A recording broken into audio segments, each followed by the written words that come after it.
Okay, so today we're going to be covering Scream 2 and the significance of Scream 2. Uh, Scream 2 is written by Kevin Williamson and directed by Wes Craven. Scream 2 is the sequel to the first one, of course, where a serial killer has taken his love for horror films one step too far. And Sidney Prescott, the survivor of the Woodsboro murders, she moves on to college where a film is being made, an adaptation of the Woodsboro murders that took place a year before.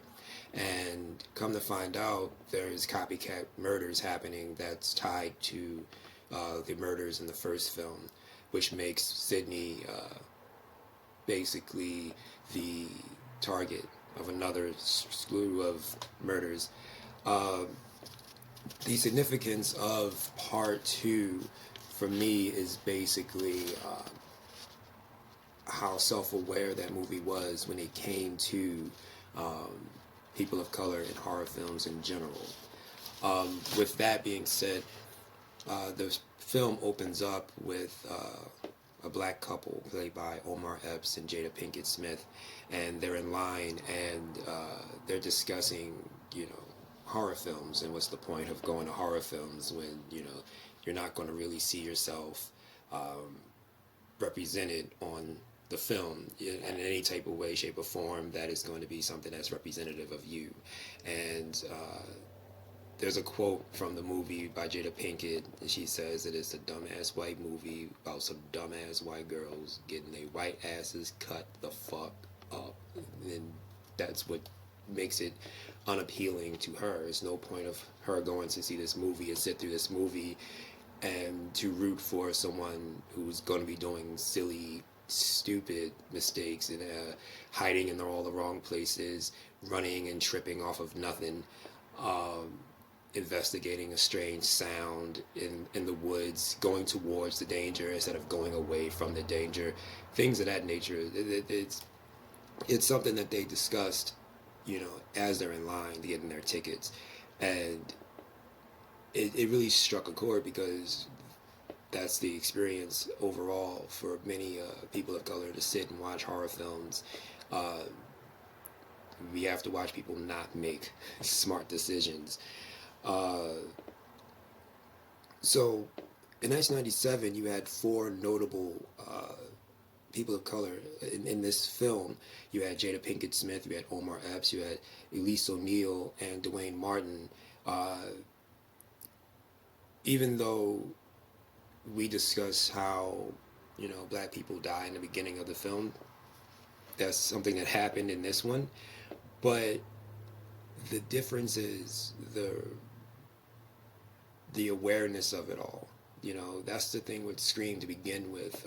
Scream is very much aware that it's a horror movie. It is very much aware that it's a slasher film, so it's very formulaic. But by that point in the mid '90s,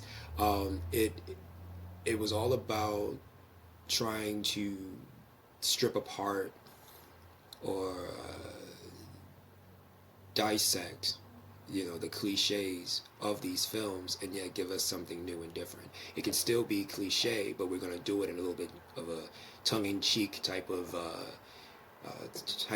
tongue-in-cheek type of manner. So even though Jada Pinkett, Omar Epps, they are aware of the fact that it's just a horror movie and they're not going to be the heroes or anything in that particular case, but just speaking on the lack of representation in horror films, that was significant right then and there, especially with the success of the first film. The second film had included black actors, and at that point 4 black actors in one horror film. And at that point, that was definitely something that was monumental, I guess you could say. Elise O'Neill is the best friend of Sidney Prescott, played by Neve Campbell, and she's a sorority sister, and she's very fun and very charismatic and just wants her friend Sydney to, lower her walls and actually get to have some fun, and even suggest that she joins the sorority that she's a part of. And we get to see her, come along, and in this film. Um, of course, she doesn't make it all the way to the end, but she makes it long enough to the point where you think she may just make it. But that's something that's, pretty different at that point. And then you have Dwayne Martin, who is the cameraman for Gail Weathers, played by Courtney Cox. And she is a little bit closer to the murders because of the simple fact that she lived through the first murders, and she wrote a book about it, and then the film was coming out and someone was murdered in the same way that the murders took place in Woodsboro. So therefore she's a little bit closer to it. Dwayne Martin is not exactly pleased to be the cameraman in this particular case, because in the first film her cameraman was murdered. So he's definitely a little bit worried, and eventually takes off once someone gets killed on the campus. He basically hightails out of it, and that was probably the smartest move anyone has ever made in a horror film at that point for me.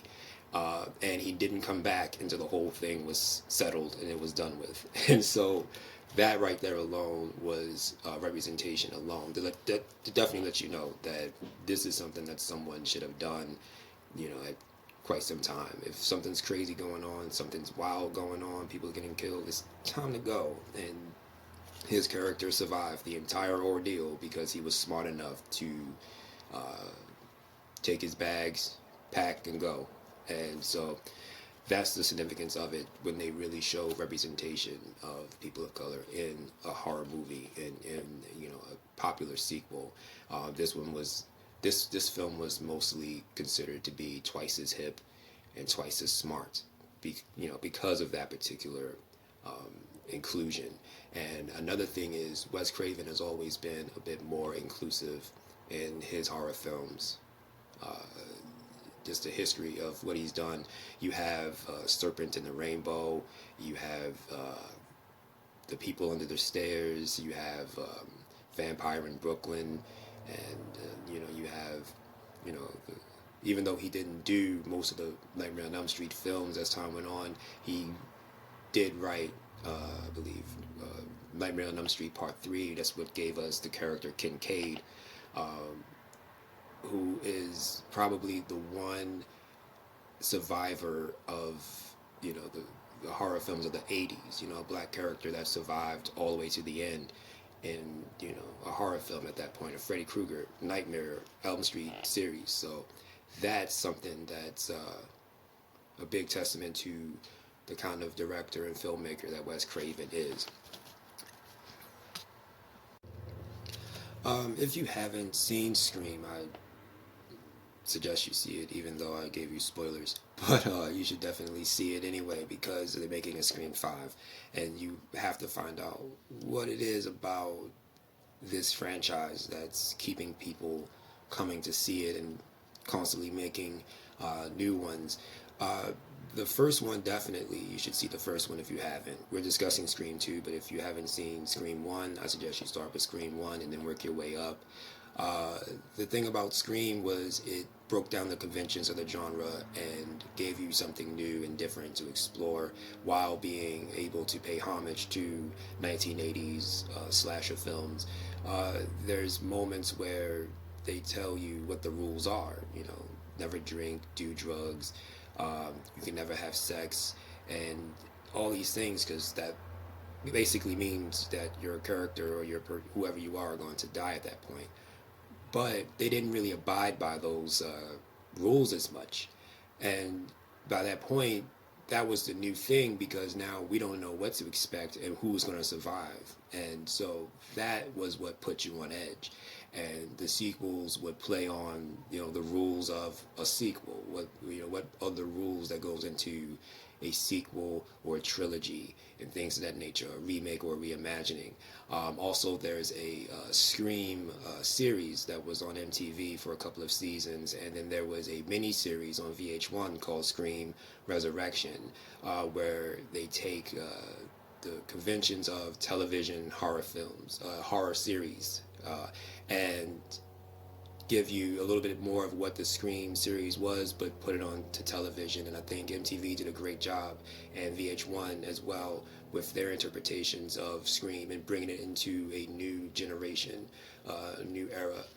And so, if you like a smart thinking man's horror film, Scream is definitely the one for you, because uh, if you watch enough slasher films, you get what's going to happen here. With Scream, they started to kind of break the rules, and then bend it, and realign and things of that nature. Uh, if you aren't into sequels, that's totally fine. I get that. Scream by itself is an awesome movie, and that film is what made a lot of horror movies fun to see again. It was no longer PG-13. This was an R-rated horror film, and by 1996, when Scream 1 had just come out, that was a big deal. And they opened this movie in Christmas of 1996. So any horror film that comes in around Christmas time is basically doomed to fail in some cases. But that one had really struck a chord with people. It caught on by word of mouth. And back then it was blockbuster nights. And so people would be renting the Scream, VHS, the Scream film, and telling people, if you haven't seen it, you have to see this movie. And then eventually, Dimension, Miramax, they put the film back in theaters, and it made a killing in theaters. And so that's what made the sequels come along after that. It was the success of the first one. It was a slow build, but eventually people caught on, and people fell in love with this movie and this franchise. It's always been fun. It's always been funny. It's always been hip. It's always been aware, and it's always been a horror film for any person who loves slasher films and a bit of mystery, because you have to find out who's the man behind the mask. The thing about other slashers like Michael Myers, you already know who that is. You already know his background and his story. Same thing with Jason, same thing with Freddy, same thing with Chucky. You know who these slashers are. You know what their story is by the first film. With Scream, this is a person who is flesh and blood.